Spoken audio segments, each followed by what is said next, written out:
Some of us have been waiting for this day since we were getting our ass cheeks cleaned by our parents. Others were mere sperm cells roaming around in their father's junks. Most of us could only dream of having illustrious, greasy, beautiful mustaches. And even though most gamers will claim they were going around popping cherries, they were probably more than likely popping their own pimples at this time. To summarize, we've been waiting quite some time for this to happen. And even though there was quite a bit of rampant speculation and an insane amount of rumors, nothing was ever confirmed until just a few days ago, where it was basically reported that Netflix had won over the rights to make a Gears of War film, followed eventually by an adult animated Gears of War series. That is all the news we have up to this point. No actors and no directors have been attached to this, so anything else that we could conjure up would be pure speculation, but that isn't what this video is about. I'm sure there are a plethora of other videos out there that have already broken the news. That's not what this particular video is all about. We're here to talk about what we actually want to see from the live action Netflix movie. So we're going to be talking about the top 5 things that we need from this particular film. But as is always the case, these type of lists can always be subjective. So let me know in the comment section what things you guys want to see, what features you guys want to see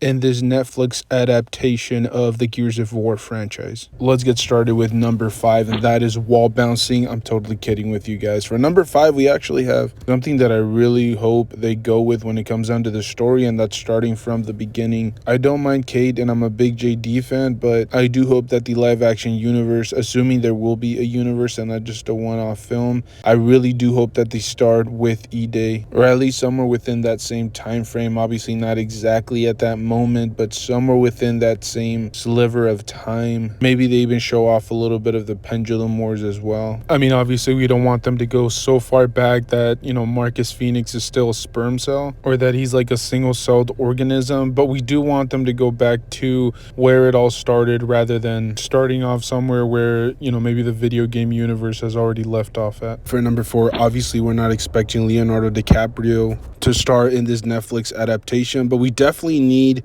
some seasoned veterans in the industry, guys that know exactly what they're doing, actors that know how to convey what's going on in the Gears of War universe, that know the hopelessness and despair that, you know, the entire planet has been going through. And I think only an ensemble cast would be able to, you know, fully appreciate and represent that on screen.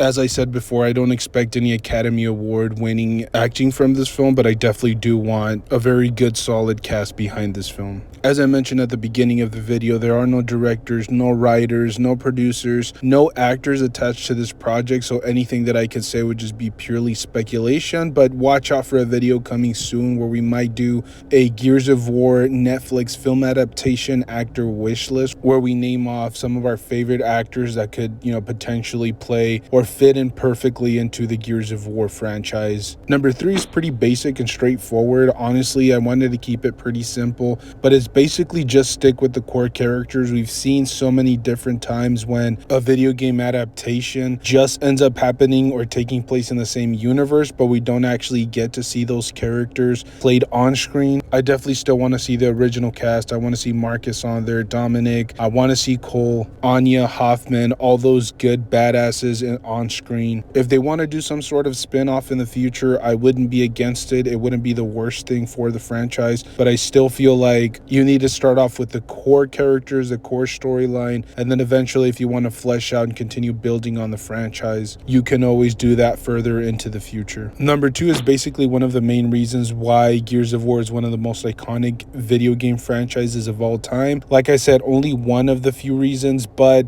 the gore is definitely the bloody gore in there. The game at times can get bloodier than a used tampon. It's even bloodier than Jeff Gordon Ramsay's iconic rare steak. The game is even bloodier than somebody's bathroom after eating an entire bag of extra hot Cheetos. And we obviously wanted to continue seeing that even throughout the Gears of War film franchise, if there is a film franchise again.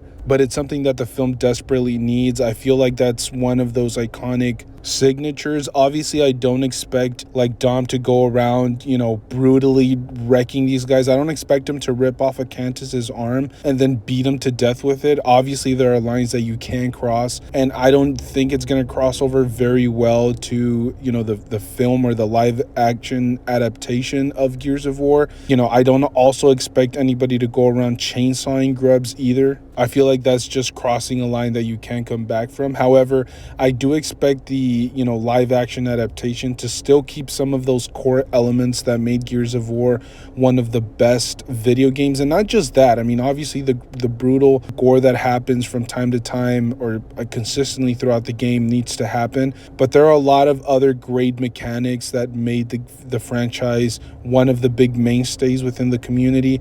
Another big one, for example, is the cover shoot basic mechanics in there, where you actually take cover. Like, there's a button that forces your character into cover, and that's just something that we didn't really see in third-person shooters when Gears of War number 1 rolled around. So I'm not just referring to the gore, I'm not just referring to the bloodiness, but just everything, the core elements that made Gears of War such a great franchise. I think that they need to be able to somehow, copy and paste that into the live-action adaptation. Number 1 is another pretty straightforward, simple factor, but I definitely feels like this needs to have a big giant budget. Obviously, it's Gears of War, it's a video game franchise, so they're not going to go out of their way to spend $500 million like they did with Avatar, but I obviously realize that that's not going to happen. There's going to be a limit to how much they can spend on a franchise like that, but I obviously don't want to see them going and doing something like what they did with the new Resident Evil reboot, where it looks like a bunch of college kids got together and just spent their college funds. If they're going to do this film proper, if they're going to do it justice,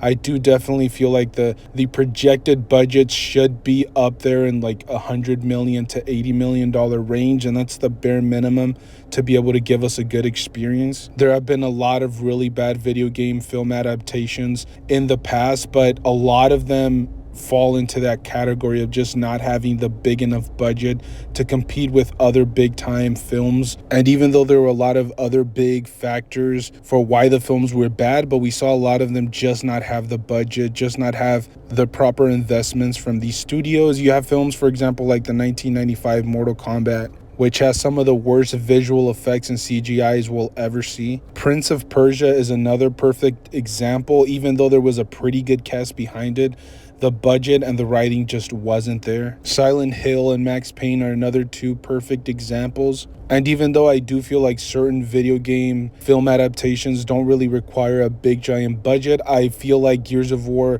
being the type of franchise that it is, it's an action-oriented video game with a lot of explosions, a lot of action sequences. I feel like the budget should be up there. And for some of us that are big Gears of War fans, I mean, most of us would be willing to like sell a kidney on the black market just to fund the film, have it done right. But anyways, guys, that is my personal top 5 things that we need from the Gears of War Netflix film adaptation. Let me know in the comment section, as I said at the beginning. Let me know what top things you need from the film, and stay tuned because we will be making a ton of Gears of War content revolving the new adaptation. We're very excited, so stay tuned. I will see you guys in the next one. Thank you guys for tuning in.